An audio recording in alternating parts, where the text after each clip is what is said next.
আজকে আমরা যে চ্যাপ্টারটা পড়বো সেটা হচ্ছে ক্রোমোজোম বলে চ্যাপ্টারটা, ঠিক আছে? ক্রোমোজোম চ্যাপ্টারটা বোঝার আগে তোদেরকে আগে বুঝতে হবে যে নিউক্লিয়াস কি জিনিস। নিউক্লিয়াস কি জিনিস? নিউক্লিয়াস হচ্ছে সেলের মধ্যে একটা রাউন্ডেড অর্গানেলস থাকে, ঠিক আছে? ওর মধ্যে কি কি থাকে? ধরুন এটা একটা নিউক্লিয়াস, ওকে? এই নিউক্লিয়াসের দুটো মেমব্রেন থাকে, ওকে? নিউক্লিয়ার মেমব্রেন বলি এটাকে আমরা। আর এর মধ্যে নিউক্লিওপ্লাজম থাকে আর কিছু থ্রেডের মতো পার্টিকেল থাকে, তাই তো? ক্লিয়ার? তো এই থ্রেডের মতো যে পার্টিকেল গুলো থাকে এগুলোকে আমরা বলি ক্রোমাটিন ফাইবার, ঠিক আছে? এখান থেকে আমাদের এই চ্যাপ্টারের শুরু, ক্রোমাটিন ফাইবার। আমি আগে তোদের দুটো জিনিস বলবো, সেটা হচ্ছে একটা সেলের লাইফ সাইকেল যেটা থাকে সেটা দু রকম ভাবে হয়। ধরুন একটা ছোট সেল প্রোডাকশন হলো, ওকে? সেলটা কিছুদিন পরে ওর ভলিউম বাড়িয়ে নেবে, গ্রোথ হতে থাকে, গ্রোথ হয়ে ওর ভলিউমটা বাড়ায়। এবার ধরে নে যে এই ব্যাচে ধরে নে আমি 8 জন করে ক্লাস, এক একটা ব্যাচে ওই রুমে গেল, বড় রুম হলো 8 জন নেব, কিন্তু 8 জনের বেশি হয়ে গেলে আমি কি করব? অন্য ব্যাচ স্টার্ট করব, তাই তো? তার মানে যখনই ভলিউম বেড়ে যাচ্ছে স্টুডেন্টের তখন আমি ব্যাচ আলাদা করে দিচ্ছি। সেলের ক্ষেত্রেও সেম। যখন এই সেলটার মতো নিউক্লিয়াস আছে, নিউক্লিয়াসকে আমরা মানে নিউক্লিয়াস হচ্ছে সেলের ডাইরেক্টর, সব যা কাজকর্ম brain of the cell director বলে বা ব্রেন অফ দ্য সেল বলে। তবে নিউক্লিয়াস যা কাজকর্ম অর্ডার দেবে সেটাই সেল করবে, মানে সেলের যাবতীয় যা কাজকর্ম আছে, যা ফাংশন আছে সব কে করে? নিউক্লিয়াস করে। খুব ভালো কথা। এবার ধরুন সেলটার ভলিউম খুব বেড়ে গেল কিন্তু নিউক্লিয়াসের ভলিউম তো বাড়ছে না, তাহলে নিউক্লিয়াসের জন্য এটা ডিফিকাল্ট হয়ে যাবে পুরো সেলটাকে কন্ট্রোল করা, ঠিক আছে? তখন নিউক্লিয়াস কি করে? সেলটা ডিভিশন করে দেয়, দুটো আলাদা সেল আলাদা নিউক্লিয়াসে আলাদা করে দেয়। প্রত্যেকটা সেলের একটা করে নিউক্লিয়াস দিয়ে আলাদা করে দেয়। এটাকে বলি আমরা ডিভিশন, ডিভিশন স্টেজ। আর এই যে গ্রোথ হচ্ছে, যেখানে গ্রোথ এন্ড ডেভেলপমেন্ট হচ্ছে যেখানে, এটাকে আমরা বলি কি ফেজ? Resting phase. আমরা রেস্টে থাকলে আমাদের বডির সবথেকে বেশি গ্রোথ হয়, তাই তো? এটা রেস্টিং ফেজ। তাহলে সেলের দুটো ফেজ হচ্ছে, একটা হচ্ছে রেস্টিং ফেজ আর একটা হচ্ছে ডিভিশন ফেজ। এই দুটো ফেজই আমার এখানে ইম্পর্টেন্ট, ভালো করে বুঝো। এই যে সেলটা তুই দেখছিস ক্রোমাটিন ফাইবার, সুতোর মতো ক্রোমাটিন ফাইবার আছে, এই ক্রোমাটিন ফাইবার গুলো কিন্তু রেস্টিং ফেজে থাকে। কখন থাকে? রেস্টিং ফেজে থাকে। এবার ধরুন সেলটা ডিসাইড করলো আমি সেল ডিভিশন করব, কারণ আমার ভলিউম বেড়ে গেছে, নিউক্লিয়াস আর ওটাকে সামলাতে পারছে না। তাহলে যখনই ভলিউম বেড়ে যাবে ও কি করবে? সেল ডিভিশন করবে। তাহলে ডিউরিং সেল ডিভিশন কি চেঞ্জ হচ্ছে? সেল ডিভিশন করার জন্য সেলের মধ্যে কিছু চেঞ্জেস দরকার। কি দরকার? সেলের এই যে ক্রোমাটিন ফাইবার গুলো আছে এগুলোর কয়েলিং হয়। তোরা সকালবেলা মেয়েরা যখন স্নান করে বেরিয়ে স্কুলে যাস কি করিস? চুল বেনুনি বাঁধিস, তাই তো? বেনুনি বাঁধার জন্য কি করিস? চুলগুলোকে দুটো পার্টে নিয়ে কি করিস? কয়েলিং করিস। ঠিক সেম জিনিস হয় এখানে। কিরকম হয়? এই যে ক্রোমাটিন ফাইবার গুলো আছে এগুলোর সুপার কয়েলিং হয়। কি হয়? Super coiling of chromatin fibre. কি হয়? ক্রোমাটিন ফাইবারের সুপার কয়েলিং হয়। তাহলে ক্রোমাটিন ফাইবার গুলো তো লম্বা লম্বা আছে, ওগুলোর কি হয়? এরকম কয়েলিং হতে শুরু করে। সেল ডিভিশনের সময়, সেল ডিভিশনের সময় মানে এই যে ফেজটা স্টার্ট হচ্ছে এখানে কয়েলিং হতে শুরু করে। তাহলে কয়েলিং হলে কি হবে? এরকম একটা স্ট্রাকচার ফর্মেশন করে।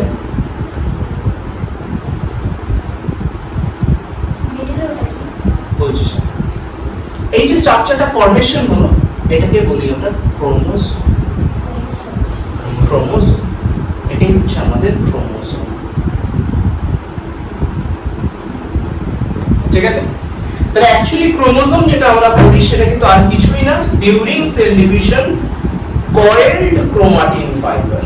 ক্রোমোসোমটা কি হচ্ছে? অ্যাকচুয়ালি কয়েলড ক্রোমাটিন ফাইবার, যেটা কখন ভিজিবল হচ্ছে? During cell division. এমনি সময় কিন্তু ডিভিশন, মানে এমনি সময় তো ওটা ভিজিবল না। তাহলে দেখাবো আমি প্র্যাকটিক্যাল চিন্তা নেই, ভেরিয়াস টাইপের সেলের ডিভিশন দেখাবো সব চিন্তা। চ্যাপ্টারটা শেষ হয়ে যাওয়ার পর তাদের একদিন ডাকবো, তখন প্র্যাকটিক্যাল ক্লাসে আমি মাইক্রোস্কোপের নিচে দেখাবো কি করে সেল ডিভিশন হচ্ছে। ঠিক আছে, ক্লিয়ার? বুঝতে পেরেছিস? এবার এই যে সেল ক্রোমোসোমটা তৈরি হচ্ছে, যে না ক্রোমোসোমটা এই যে কয়েলিংটা হচ্ছে, এই কয়েলিংটাকে মানে অ্যাকচুয়ালি তুই যদি সেল একটা ডিভাইডিং সেল দেখিস যার মধ্যে সেল ডিভিশন প্রসেসটা স্টার্ট হয়েছে, তার মধ্যে এই ক্রোমাটিন ফাইবার দেখতে পাবি না। কি দেখতে পাবি? এরকম ক্রোমোসোম দেখতে পাবি, এরকম ক্রোমোসোম দেখতে পাবি, কারণ ক্রোমাটিন ফাইবারগুলো অলরেডি কয়েল হয়ে গেছে। ক্লিয়ার?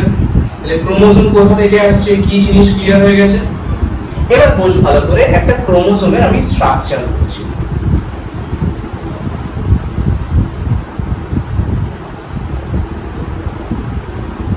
এটা হচ্ছে একটা ক্রোমোসোম, ঠিক আছে?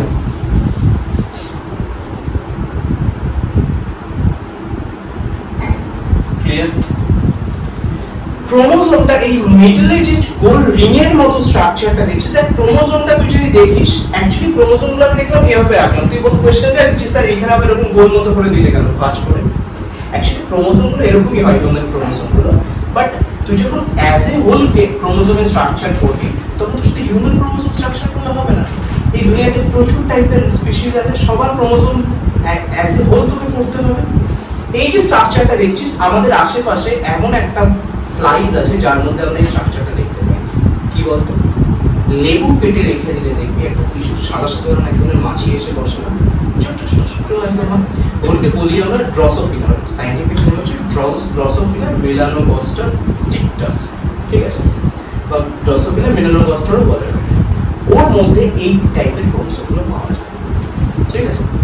এক ক্রোমোসোমটাকে যদি দেখিস, ক্রোমাটিডটা দুটো জায়গাতে চেপে গেছে না, কনস্ট্রিকশন হয়েছে না, একটা এই জায়গাটাতে, বাট এই জায়গাটাতে এমন ভাবে কনস্ট্রিকশন হয়েছে এই দুটো পার্টকে ধরে রেখেছে। এর জন্য এই পার্টটাকে আমরা বলি প্রাইমারি কনস্ট্রিকশন, ঠিক আছে? এই যে দুটো হাত দেখতে পাচ্ছিস, এগুলো কি অ্যাকচুয়ালি কয়েল ক্রোমাটিন ফাইবার, এটাকে বলি আমরা ক্রোমাটিড। কি বলি? ক্রোমাটিড বা আর্ম অফ ক্রোমোসোম বা আর্ম অফ ক্রোমোসোম। তাহলে দুটো থাকছে, প্রত্যেকটা ক্রোমোসোমে দুটো করে ক্রোমাটিড থাকছে, এটা একটা এটা একটা ক্রোমাটিড। ক্রোমাটিড গুলো বেসিক্যালি ক্রোমাটিন ফাইবারই তো। ক্রোমাটিন ফাইবার কয়েল হয়, আচ্ছা সিম্পল কথা লিখে দিচ্ছি। তাহলে বেসিক্যালি ক্রোমাটিড জিনিসটা কি? ক্রোমাটিড জিনিসটা actually coiled chromatin fibres. Clear? বুঝতে পারলি? এই যে কনস্ট্রিকশনটা হচ্ছে, এই কনস্ট্রিকশনটাকে আমরা বলি, এই যে পার্টটা ধরে নে, এই যে গোল পার্টটা যেটা কি করে ক্রোমাটিড গুলোকে ধরে রাখে, দুটো ক্রোমাটিড। যদি বাই চান্স এই গোল রিং এর মতো পার্টটা আউট হয়ে যায়, তাহলে ক্রোমোসোম আর ফর্মই হবে না। এই রিং এর মতো স্ট্রাকচারটাকে আমরা বলি সেন্ট্রোমিয়ার। কি বলি? এটা কি করে ক্রোমাটিড দুটোকে ধরে রাখছে, জাস্ট মানে এভাবে আটকানো থাকে ক্রোমাটিড দুটো, যাতে ছেড়ে না যায়। ওর উপরে একটা এরকম কভার আছে, দেখ, এই কভারটার নাম হচ্ছে কাইনেটোকোর।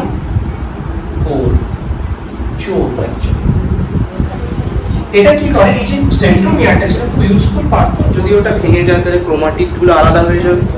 তাহলে কি করবি তখন? ওটাকে সেভ করে রাখতে হবে।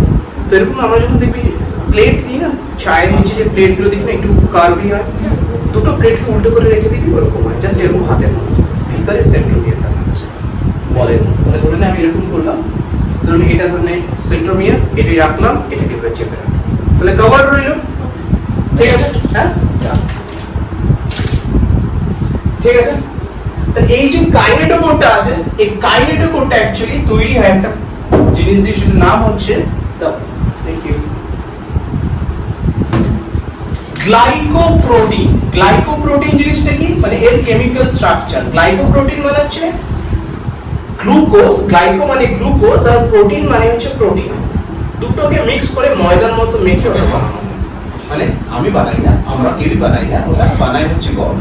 ঠিক আছে, কি হচ্ছে গ্লুকোজ প্লাস প্রোটিন দুটোকে মিক্স করে বানানো হচ্ছে, বুঝতে পারলি? এটা কি করে প্রোটেক্ট করে সেন্ট্রোমিয়ারকে। তাহলে সেন্ট্রোমিয়ার অ্যাকচুয়ালি কি, সেন্ট্রোমিয়ারের কাজ হচ্ছে হোল্ড দা ক্রোমাটিড টুগেদার, একটা ফাংশন। আর সেকেন্ড ফাংশনটা এখন লিখে দিচ্ছি, বুঝতে পারবি না, সেটা সেল ডিভিশনের বুঝতে পারবি, আমরা একটা ক্লাস পর।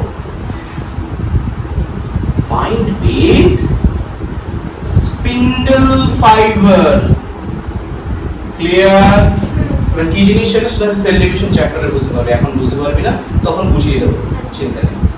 এই যে কাইনেটোকোরটা আছে, এর ফাংশন কি, প্রোটেকশন অফ কার, সেন্ট্রোমিয়ার, বুঝতে পারলি? একটু ডিটেইলসে পড়ো, এটা আমরা 12 এর রিপিট হবে, তো ফিউচার রেডি হতে হবে সবসময়। শুধু বইতে যা আছে, সিলেবাসে যা আছে পড়লে চলবে না, অনেক টাইমে 5 বার সিলেবাস রিভিশন করা উচিত, তাই তো একটু ডিটেইলসে পড়বি, প্রথমবার ডিটেইলসে পড়বি, তারপর এবার ওই ডিটেইলসটা রিভিশন করবি, তো চলবে, কোনো প্রবলেম নেই। বুঝতে পেরেছিস? ক্লিয়ার হয়েছে?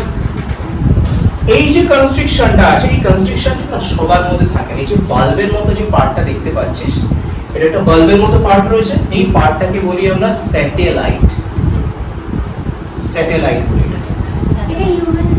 এটা হিউম্যান সেল স্যাটেলাইট, ঠিক আছে? স্যাটেলাইটটা অ্যাকচুয়ালি কি হয় পরে বলবো, স্যাটেলাইটের কি জিনিস, ক্রোমোজোমটা ডিএনএ সব পড়ানো হয়ে যাবে, তারপর তো স্যাটেলাইট কি জিনিস বলবো বুঝতে পারবে। এই যে সেকেন্ডারি কনস্ট্রাকশনে এই জায়গাটাতে একটা গোল পার্ট থাকে, এই পার্টটাকে আমরা বলি NOR। কি বলি? NOR। এর নাম হচ্ছে নিউক্লিওলার অর্গানাইজার রিজিয়ন। বুঝতে পারলে? এখান থেকে কি তৈরি হয়, নিউক্লিওলাস। তোমরা পড়েছিলে মনে আছে, এরকম একটা ডেন্স অবজেক্ট থাকে যেটাকে আমরা নিউক্লিওলাস বলি, সেই নিউক্লিওলাসটা তৈরি হয়। কিভাবে হয় বলছি, মানে এই NOR কি করে, NOR প্রোডিউস নিউক্লিওলাস। ক্লিয়ার? বুঝতে পেরেছিস? তো এই যে কনস্ট্রাকশনটা আছে, এটাকে কি সেকেন্ডারি কনস্ট্রাকশন বলি আমরা, এটা হচ্ছে প্রাইমারি কনস্ট্রাকশন। কেন প্রাইমারি কনস্ট্রাকশন বলি? অ্যাকচুয়ালি ক্রোমোজোম তৈরি হওয়ার জন্য এই কনস্ট্রাকশনটা থাকাটা দরকার, কারণ এখানে সেন্ট্রোমিয়ার কাইনেটোকোর থাকছে, নাহলে ক্রোমাটিড তৈরি হতো না, মানে ক্রোমাটিড জুড়তো না, ক্রোমোজোম তৈরি হতো না, ঠিক আছে? আর এই যে কনস্ট্রাকশনটা, এটাকে বলি আমরা সেকেন্ডারি কনস্ট্রাকশন। কি বলি? Secondary construction. এটা তখনই থাকবে যদি কারোর মধ্যে স্যাটেলাইট থাকে, কোনো ক্রোমোজোমের মধ্যে থাকতেও পারে, নাও থাকতে পারে। যদি স্যাটেলাইট না থাকে, ক্রোমোজোমে থাকার কোনো চান্স নেই, পরিষ্কার একদম বাংলা হিসেবে। বুঝতে পেরেছিস? এই যে স্যাটেলাইটটা থাকছে, যে সব ক্রোমোজোমের মধ্যে স্যাটেলাইট থাকে, সেই ক্রোমোজোমগুলোকে আমরা কি বলি, SAT chromosome. SAT chromosome. SAT chromosome কি? স্যাটেলাইট স্যাক ক্রোমোজোম, মানে chromosome with satellite. With satellite হচ্ছে স্যাক ক্রোমোজোম। স্যাটেলাইটের কোনো এক্সট্রা ফাংশন আছে? এক্সট্রা ফাংশন আছে, সেগুলো ডিএনএ পড়ার পর বলবো, চিন্তা নেই। আচ্ছা, ট্রান্সক্রিপশন কথাটা মানে? আচ্ছা, কারণ যেটা চেপে যাচ্ছে, দেখ এই জায়গাটা তো চেপে গেল, কন্টিনিউয়াস এখানে যে থিকনেসটা ছিল সেটা কি এখানে আছে, চেপে যাচ্ছে না, বুঝতে পারলি? ক্লিয়ার হয়েছে?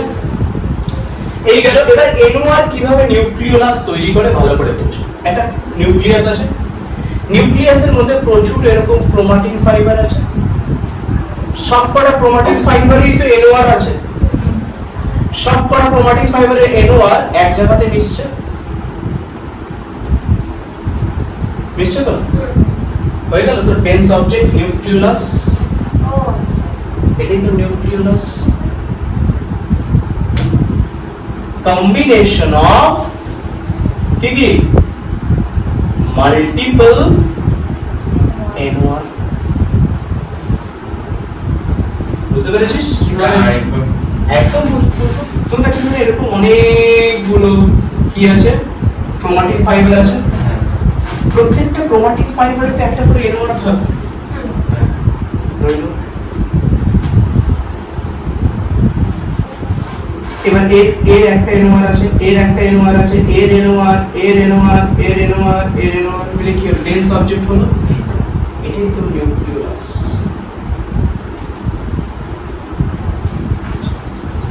বুঝতে পেরেছিস? ক্লিয়ার হয়েছে?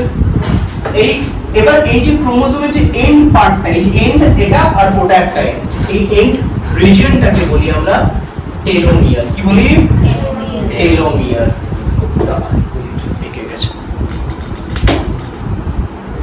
এই যে এন্ড রিজিয়নটা যেটা আছে এটাকে বলি আমরা টেলোমিয়ার বা টেলোমেরিক রিজিয়ন। বুঝতে পারলি? বা টেলোমেরিক রিজিয়ন। মাথায় ঢুকেছে? এই যে এন্ড পার্টটা, এই যে এন্ড পার্টটা, এই এন্ড পার্টটাও টেলোমিয়ার বলি। একটা রিজিয়ন নামে আলাদা করা থাকে সেটাকে। বুঝতে পেরেছিস? এই গেল আমাদের ক্রোমোজোম, ক্রোমোজোমের স্ট্রাকচার। এটাকে বলি আমরা আউটার বা ফিজিক্যাল স্ট্রাকচার অফ ক্রোমোজোম। এটা তুলে নে ফটাফট, তোরা কপিতে তুলবি, প্লাস যখন আমি চ্যাপ্টারটা শেষ হবে তোদের একটা সুন্দর স্টাডি মেটেরিয়াল দেবো। অ্যাকচুয়ালি হয় কি বইয়ের মধ্যে না সব, ধরো এই বইটাতে পারফেক্ট লেখা নেই, আরেকটা বইতে পারফেক্ট লেখা নেই, তো তোদের মাল্টিপল বই কিনতে হবে, মাল্টিপল বই পড়তে হবে, সেটা খুব হেক্টিক হয়ে যায় তোদের জন্য। তার জন্য আমি একটা স্টাডি মেটেরিয়াল দেবো, সেটা আলাদা ফোল্ডারে থাকবে, আমি প্রিন্ট করে দেবো, চিন্তা নেই, সুন্দর কালারিং করে বানানো থাকবে। তোরা আমার স্টাডি মেটেরিয়াল পেয়েছিলিস তো? হ্যাঁ, তো ওরকমই থাকবে। ওটা তো ব্ল্যাক অ্যান্ড হোয়াইট ছিল, ওটা অ্যাকচুয়ালি কালারে, অ্যাকচুয়ালি আমি প্রিন্ট ব্ল্যাক অ্যান্ড হোয়াইটে করেছি। তো ওরকম রিটেন আইপ্যাডে বানানো থাকবে স্টাডি মেটেরিয়াল, ওটা তোদের প্রিন্ট করে আলাদা আলাদা তোদের বায়োকেমিস্ট্রি ফোল্ডার করে দিয়ে দেবো, ঠিক আছে? তোরা সেগুলো যত্ন করে রাখবি। আপ টু 12 যদি তোরা বায়োলজি পড়িস, ওই স্টাডি মেটেরিয়ালে পুরো কাজ হয়ে যাবে। ওইটাই পড়বি, তাহলে 10টা বই ঘাটার দরকার হবে না তোদের, ঠিক আছে? আর তারপর তোদের এই ভিডিওটা তো আপলোড হয়ে যাবে রাত্রিবেলা, যেদিন যেদিন ক্লাস হবে। তোরা যখন পরীক্ষা থাকবে বাড়িতে পড়বি, তখন তো আমি থাকবো না, এটা অন করে দেখে দেখবি। চল শুরু হয়ে যাবে, তাদের জন্য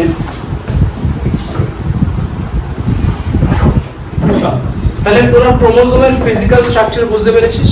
কোনো প্রবলেম আছে? এবার আমি ক্রোমোজোমের কেমিক্যাল স্ট্রাকচার বোঝাবো, ঠিক আছে? দেখ বেসিক্যালি আমি যে কেমিক্যাল স্ট্রাকচারটা বোঝাবো সেটা হিউম্যান ক্রোমোজোমের, ঠিক আছে? শুধুমাত্র যেগুলো কম্পোজিশন আছে সেগুলোর হেল্পে পাবে, মোর অর লেস সব সেম থাকবে।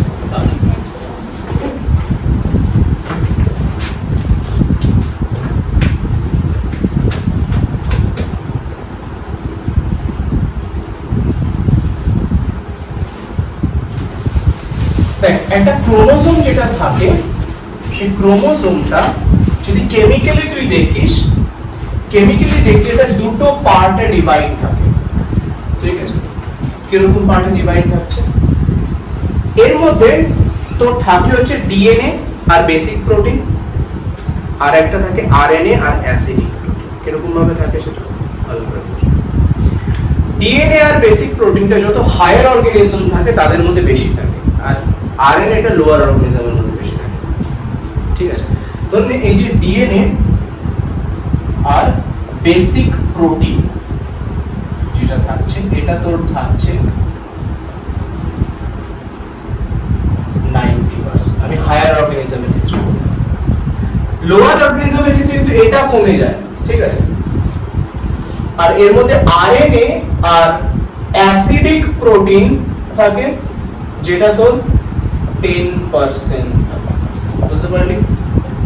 তাহলে ডিএনএ আর বেসিক প্রোটিন সবথেকে বেশি থাকছে, আরএনএ আর অ্যাসিডিক প্রোটিন সবথেকে কম থাকছে ফর হায়ার অর্গানিজম। আমি এখানে লিখে দিলাম ফর হায়ার অর্গানিজম এটা হচ্ছে কি হচ্ছে,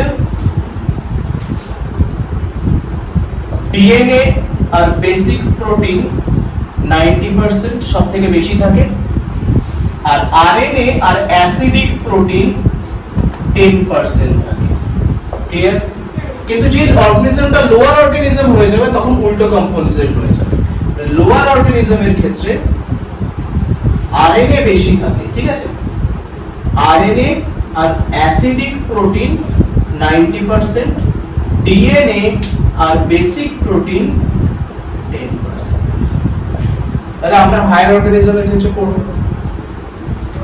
এবার এই যে ডিএনএ আর বেসিক প্রোটিনটা যে থাকছিস তুই, এটাও এই যে 90% এর 50% 50% থাকে হচ্ছে ডিএনএ আর বেসিক প্রোটিন। বইতে দেখি 60-40 লেখা আছে, বাট না, মোটামুটি 50%ই থাকে, 50-50 ধরে নিবি, ঠিক আছে। দেখবি ডিএনএ থাকবে এই 90% এর 50% থাকে ডিএনএ, আর বেসিক প্রোটিন থাকে 50%। এবার বেসিক প্রোটিনের মধ্যে আমাদের কাছে যেটা থাকে সেটা হচ্ছে কে থাকে, হিস্টোন প্রোটিন। কি প্রোটিন? হিস্টোন প্রোটিনটা একটা এক্সাম্পল অফ বেসিক প্রোটিন, যেটা আমাদের বডিতে পাওয়া যায়। এই যে ডিএনএটা দেখছিস এই 50%, এই ডিএনএটার নাম কি জানিস? Deoxyribonucleic acid, nucleic acid. এটা তিনটে পার্ট দিয়ে তৈরি, মানে তিনটে কম্পোনেন্টস দিয়ে তৈরি হয়। কি কি কম্পোনেন্টস? একটা হচ্ছে পেন্টোজ সুগার, কি নাম? Pentose sugar. Pentose sugar. Second হচ্ছে নাইট্রোজেনাস বেস, আর থার্ড হচ্ছে ফসফেট।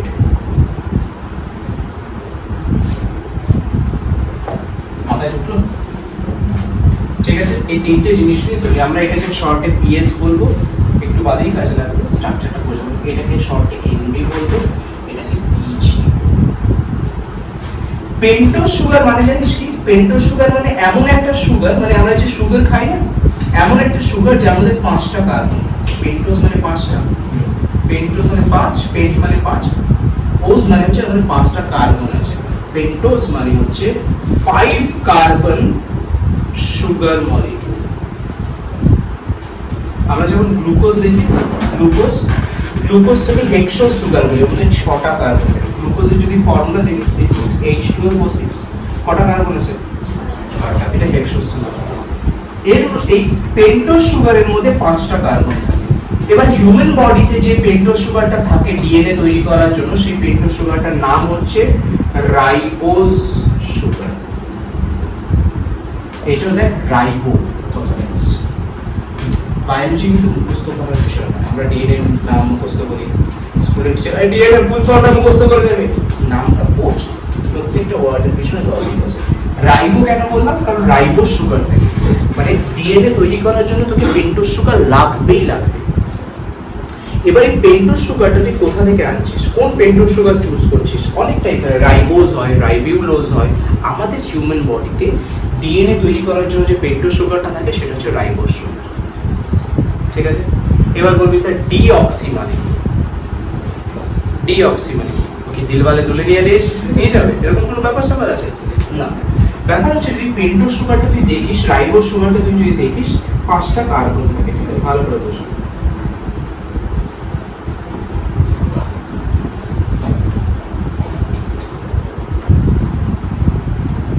এই কোণাগুলো হচ্ছে একটা কার্বন,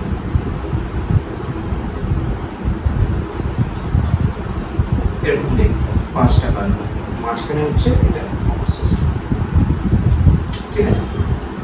এর প্রত্যেকটার সাথে এই পজিশনে একটা OH H থাকে, এখানে একটা OH OH থাকে।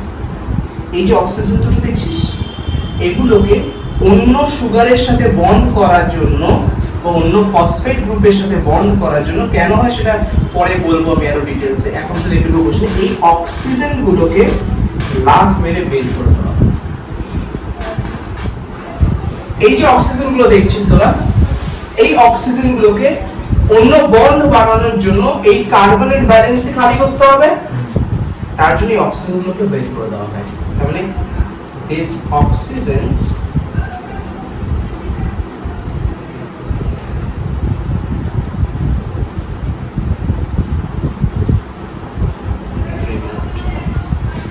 অক্সিজেন ডিলিট হয়ে যাওয়া মানে কি রে? ডিঅক্সিডাইজ। ডি মানে হচ্ছে ডিলিট, এটা অক্সিজেন রিমুভ হয়ে যাচ্ছে। সুগারটা রাইবোজ সুগারই থাকছে, কিন্তু 3 নাম্বার আর 5 নাম্বার কার্বন থেকে অক্সিজেন ডিলিট হয়ে গেছে, তাই জন্য ডিঅক্সি। তার মানে ভালো করে বুঝবি ডিঅক্সি ওয়ার্ডটা কেন ইউজ করছি, কারণ হচ্ছে oxygen removal from 3 and 5 carbon of ribose sugar. Oxygen removed from ribose sugar. বুঝতে পারলি দুটো জায়গা থেকে থাকছে ডিঅক্সিরাইবোজ বুঝতে পেরেছিস ক্লিয়ার কোনো প্রবলেম বহুত বড়িয়া এই যে নাইট্রোজেনাস বেস গুলো আছে এগুলো দুটো টাইপের ফসফেট গ্রুপে কিছু থাকে না নাইট্রোজেনাস বেস দুটো টাইপের হয় একটা হচ্ছে পিউরিন বেস হয় পিউরিন বেস পরে বলবো পিউরিন বেসের ব্যাপারে ডিটেইলসে আর একটা হচ্ছে pyrimidine base pyrimidine base base মানে অ্যাসিড বেস সেই বেস নাইট্রোজেন দিয়ে তৈরি হয় তো বেস বেসিক নেচারের হয় ঠিক আছে পিউরিন বেসের মধ্যে থাকে হচ্ছে অ্যাডেনিন কি থাকে Adenine. আর গুয়ানিন অ্যাডেনিনকে আমরা এ দিয়ে দেখাই গুয়ানিনকে আমরা জি দিয়ে দেখাই খুব মন দিয়ে বুঝবি এখানে কিন্তু বোঝার জিনিস আছে পিরিমিডিন বেসের মধ্যে দুটো থাকে একটা হচ্ছে থাইমিন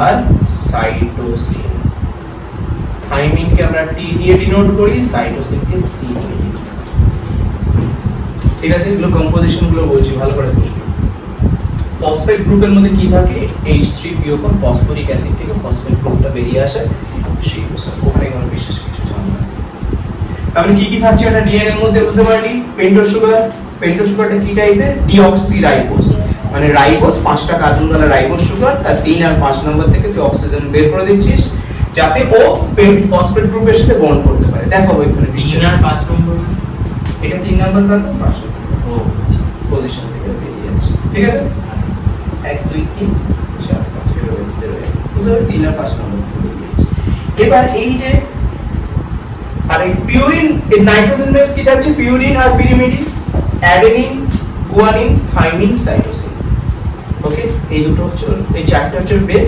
দুটোকে আলাদা পার্টে ডিভাইড করে দেওয়া এই হচ্ছে তো ক্রোমোজোম এবার ব্যাপারটা হচ্ছে যে ডিএনএ আর এই হিস্টোন প্রোটিনটা মিলে ক্রোমোজোমটা বানায় কি হয় ডিএনএ আর হিস্টোন প্রোটিন একসাথে জুড়ে যায় হিস্টোন প্রোটিনটা কটা থাকে 8 পিস থাকে 8খানা হিস্টোন প্রোটিন মলিকিউলস থাকে ঠিক আছে এই যে ডিএনএ আর যে হিস্টোন প্রোটিনটা থাকছে 8 পিস 8খানা এটাকে বলি আমরা হিস্টোন অক্টামার কি বলি অক্টা মানে কি 8 এজন্য হিস্টোন অক্টামার বলি ঠিক আছে আমি দেখাবো এক্ষুনি এই দুটো জুড়ে বানায় হচ্ছে নিউক্লিওজোম কি বানায় নিউক্লিওজোম বানায় এই নিউক্লিওজোম গুলো পরপর জুড়ে বানাচ্ছে হচ্ছে আমাদের ক্রোমোজোম ঠিক আছে তাহলে ক্রোমোজোমকে ভেঙে দিলে তুই কি পাবি নিউক্লিওজোম পাবি নিউক্লিওজোমকে ভেঙে দিলে কি পাবি ডিএনএ আর হিস্টোন প্রোটিন একটা ডিএনএ মলিকিউলস 8খানা হিস্টোন প্রোটিনের সাথে জুড়ে থাকছে ঠিক আছে তাহলে এই nucleosome plus nucleosome plus nucleosome plus nucleosome plus nucleosome একসাথে জুড়ে বানাচ্ছে ক্রোমোজোম তাহলে বলতে পারিস ক্রোমোজোমের স্মলার ইউনিট কি ক্রোমোজোম যদি একটা পলিমার হয় বড় ইউনিট হয় তার ছোট ছোট রিপিটিং ইউনিটটা কি মনোমার গুলো কি নিউক্লিওজোম তাহলে ক্রোমোজোম যদি তোর পলিমার হয় তাহলে এর মনোমার কি হবে নিউক্লিওজোম ওকে বুঝতে পেরেছিস ক্লিয়ার হয়েছে যদি তো ফটাফট আমি প্রথমে ডিএনএ পিকচারটা ড্র করছি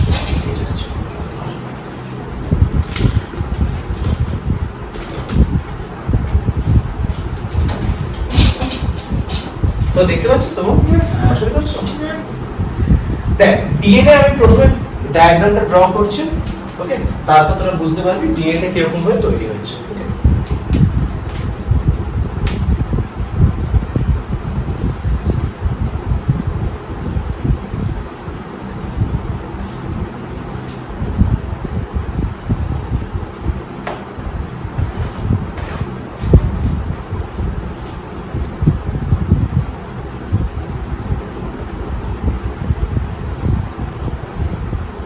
এটা হচ্ছে একটা ডিএনএ মলিকিউলস ঠিক এরকম দেখতে স্পাইরাল সিঁড়ি দেখেছিস পুরোনো দিনে হিন্দি সিনেমার মতো ভিলেন নামতো এরকম হয় দেখবি ঘোরানো সিঁড়িগুলো হয় ডিএনএ ঠিক সেরকম ওকে বুঝতে পেরেছিস এটা হচ্ছে ডিএনএ স্ট্রাকচার এই যে রেড আর গ্রিনে দেখছিস এগুলোকে বলি আমরা স্ট্র্যান্ড। কি বলি? স্ট্র্যান্ড। এটা হচ্ছে ডাবল স্ট্র্যান্ডেড গ্রুপ। তাহলে কটা স্ট্র্যান্ড আছে? দুটো। দুখানা স্ট্র্যান্ড আছে, যেটা ডাবল স্ট্র্যান্ডেড বলি। তো হিউম্যান ডিএনএ যেটা হয় সেটাকে আমরা বলি ডিএস ডিএনএ। এর জন্য আমাদের হিউম্যান ডিএনএ কে আমরা বলি ডিএস ডিএনএ। কি বলি? DS DNA, double stranded DNA. DS মানে হচ্ছে ডাবল স্ট্র্যান্ড। ওকে, এই যে স্ট্র্যান্ড গুলো হচ্ছে, এই স্ট্র্যান্ড গুলো তৈরি করে তিনটে কম্পোনেন্টস আছে ডিএনএ এর মধ্যে। আমি এখানে লিখে নিচ্ছি আগে ডিএনএ এর মধ্যে কি কি কম্পোনেন্টস আছে। পেন্টোজ সুগার পিএস, পিজি মানে হচ্ছে ফসফেট গ্রুপ, আর নাইট্রোজেনাস বেস হচ্ছে এনপিটি। বুঝতে পারলি? তো এই যে তিনটে আইটেম থাকছে, এই তিনটে আইটেম ধর আমি এই স্ট্র্যান্ডটাকে খুলে দিলাম, স্ট্র্যান্ডটাকে খুলে দিলাম।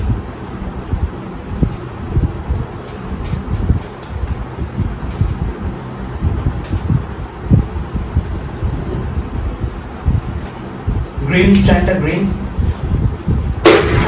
আর এটা ধরুন রেড স্ট্যান্ড।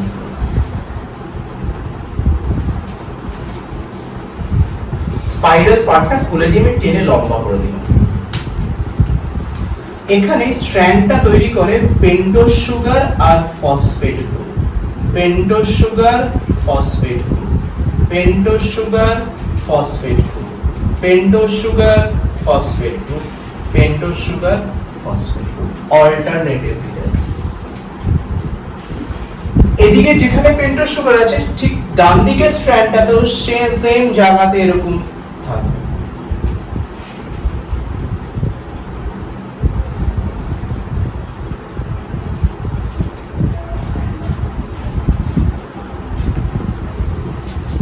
ক্লিয়ার? তাহলে বেসিক্যালি ডিএনএ যে স্ট্র্যান্ডটা হচ্ছে কে বানাচ্ছে? পেন্টোজ সুগার আর ফসফেট গ্রুপ। তিনটে যে কম্পোনেন্ট আছে তার মধ্যে পেন্টোজ সুগার আর ফসফেট গ্রুপ মিলে ডিএনএ স্ট্র্যান্ডটা বানাচ্ছে। তাহলে স্ট্র্যান্ড কে বানাচ্ছে? Strand is made by pentose sugar phosphate.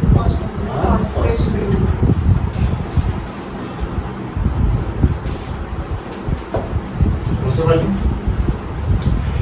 এই পেন্টোজ সুগারের সাথে এরকম নাইট্রোজেন বেস গুলো অ্যাটাচ থাকে। এই নাইট্রোজেন বেস গুলো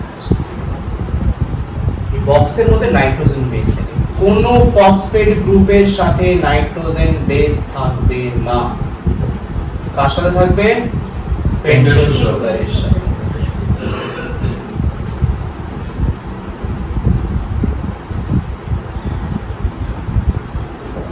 এবার নাইট্রোজেন বেস কি কি আছে দেখো। নাইট্রোজেন বেস তো কি কি আছে বল? অ্যাডেনিন,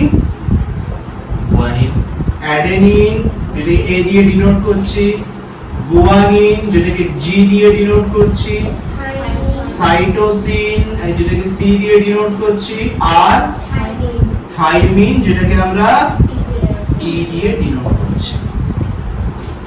দেখ দুটো স্ট্র্যান্ড তো হয়ে গেছে, কিন্তু মাঝখানে কি কোনো জাংশন হয়েছে, কি কানেকশন হয়েছে কি? তাহলে স্ট্র্যান্ড ফর্মেশন কি করে হবে? স্ট্র্যান্ড ফর্মেশনের জন্য কিছু আঠা লাগবে, সেটা হয় হাইড্রোজেন বন্ড। অ্যাডেনিন হামেশা কি করে? এই যে অ্যাডেনিনটা দেখছিস, এই অ্যাডেনিন অলওয়েজ কার সাথে বাইন্ড করে?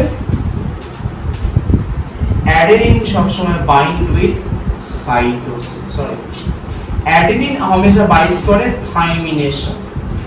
মানে A always bind with T কি দিয়ে? Double hydrogen bond. কি দিয়ে? with double hydrogen bond. ঠিক আছে? Guanine always bind with cytosine triple hydrogen with triple hydrogen bond।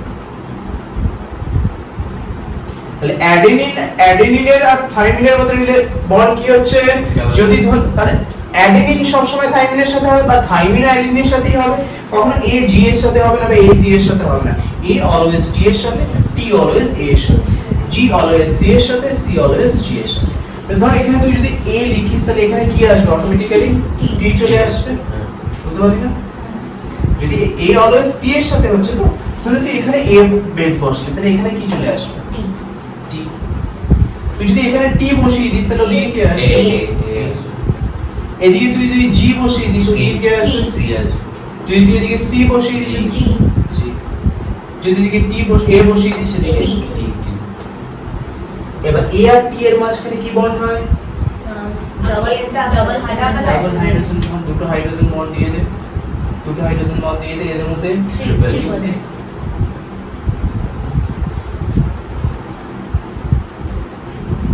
ঠিক আছে, ক্লিয়ার? এবার ডিএনএ এখান থেকে শুরু করে এত দূর এটাকে বলি আমরা ওয়ান কয়েল, মানে সে আমরা ওয়েভলেন্থ পড়তাম মনে আছে সাউন্ডে, একটা ক্রিস্ট আর একটা ক্রিস্টের মধ্যে ডিসটেন্সটাকে আমরা ল্যাম্ডা বলতাম, যেটা ওয়েভলেন্থ ছিল সেরকম, মানে ওটা কি একটা ওয়েভের লেন্থ, ওয়েভলেন্থ। তাহলে এখানে আমার একটা ডিএনএ কয়েল মানে একটা প্যাচ এর ডিসটেন্স এটা, তাই তো? এই ডিসটেন্সটাকে বলি one coil, one coil distance. এর হচ্ছে ডিসটেন্স হচ্ছে 34 অ্যাংস্ট্রম, অ্যাংস্ট্রম মানে লেন্থের স্মলার ইউনিট। এবার তোদের বইতে শুধু অ্যাংস্ট্রম থাকবে, আমি ন্যানোমিটারও বলে দিচ্ছি, দুটোই মনে রাখ, 34 অ্যাংস্ট্রম অর 3.4 nm ন্যানোমিটার। আর এই যে প্যাচটা হচ্ছে এখান থেকে এতটুকু যেটা হচ্ছে এটা কি, এটা তো অ্যাকচুয়ালি দেখবি তোরা যখন বেলুন ফুল আসতে, বেলুন ফুলে আমরা এরকম ঝুলিয়ে স্পাইরাল করে দিয়ে যেন বেরিয়ে যায়, ওটাকে জড়ো করবি দিবি একটা সার্কেলের মতো হয়, তাহলে একটা সার্কেল হচ্ছে তো। ধর তুই রিবন এখানে কোথায় গেল, এখান থেকে সব রিবন ছিল, রিবন গুলোকে তুই যদি এরকম টেনে ছেড়ে দিস তাহলে স্পাইরাল হয়ে যায় না, ওটাকে তুই জড়ো করবি দিবি, ওটা তো সার্কেলের মতো হয়। সেই সার্কেলটার একটা ডায়ামিটার থাকবে, তার মানে অ্যাকচুয়ালি কি ডিএনএটা এখানে একটা সার্কেলের মতো, তাই তো? এই সার্কেলের ডায়ামিটার কত, 20 অ্যাংস্ট্রম, ঠিক আছে? তাহলে ডিএনএ এর লেন্থ কত, ওয়ান কয়েলের লেন্থ কত, 34 অ্যাংস্ট্রম অর 3.4 nm, আর ডায়ামিটার কত, 20 অ্যাংস্ট্রম অর 2 nm। মানে অ্যাকচুয়ালি কি হয়, 1 অ্যাংস্ট্রম ইজ ইকুয়াল টু কি হচ্ছে, 1 অ্যাংস্ট্রমটা বেশি হচ্ছে, so 1 nanometre is equal to 1/10 nanometre. আমি কি বল, হ্যালো হ্যালো, ঠিক আছে? তাহলে এটিজিসি বুঝতে পেরেছিস, ডায়ামিটার 20 অ্যাংস্ট্রম। এবার এই যে তুই একটা কয়েল দেখলি, এই কয়েলের এগুলোকে বলি আমরা বেস পেয়ার। দেখ দুখানা বেস আছে, অ্যাডেনিন একটা বেস, থাইমিন একটা বেস, দুটো একসাথে রয়েছে না, আলাদা আলাদা তো থাকতে পারে না, এটাকে বলি আমরা বেস পেয়ার। এই যে তুই দেখছিস এটাকে বলি আমরা বেস পেয়ার, মানে দুটো বেস একসাথে রয়েছে, টু বেস টুগেদার, এটাকে বলি আমরা বেস পেয়ার, বেস পেয়ার। বুঝতে পেরেছিস? বেস পেয়ার, এটাও একটা বেস পেয়ার, এগুলো সব একটা বেস পেয়ার, এটা একটা বেস পেয়ার, এটা একটা বেস পেয়ার, এটা একটা বেস পেয়ার, এটা একটা বেস পেয়ার। এরকম একটা লেন্থের মধ্যে না 10টা বেস পেয়ার থাকে। তাহলে একটা কয়েলের মধ্যে in one coil of DNA 10 BPs মানে হচ্ছে base pair, small a b লিখতে, স্মল a p লিখতে, বেস পেয়ারস প্রেজেন্ট, ঠিক আছে? এবার একটা কয়েলের ডিসটেন্স কত রে, 34 অ্যাংস্ট্রম, তাহলে 10টা থাকলে এই যে দুটোর মধ্যে ডিসটেন্স এটা কি বানাবে জানিস, 3.4 অ্যাংস্ট্রম। এই যে ফসফেট গ্রুপের জন্য যে গ্যাপটা আসছে এর ডিসটেন্স হচ্ছে 3.4 অ্যাংস্ট্রম বা 0.34 nm। বুঝতে পেরেছিস? তার মানে এর মধ্যে 10টা বেস পেয়ার থাকছে, so distance between two base pair হচ্ছে 0.34 nm, sorry, 3.4 angstrom or 0.34 মাথায় ঢুকেছে? কোনো ডাউট? পাক্কা? এই হচ্ছে তোর ডিএনএ এর স্ট্রাকচার। বুঝতে পারলি? তুলে নে, আজকে এতদূর, বাকি নেক্সট দিন পড়াবো, তুলে নে।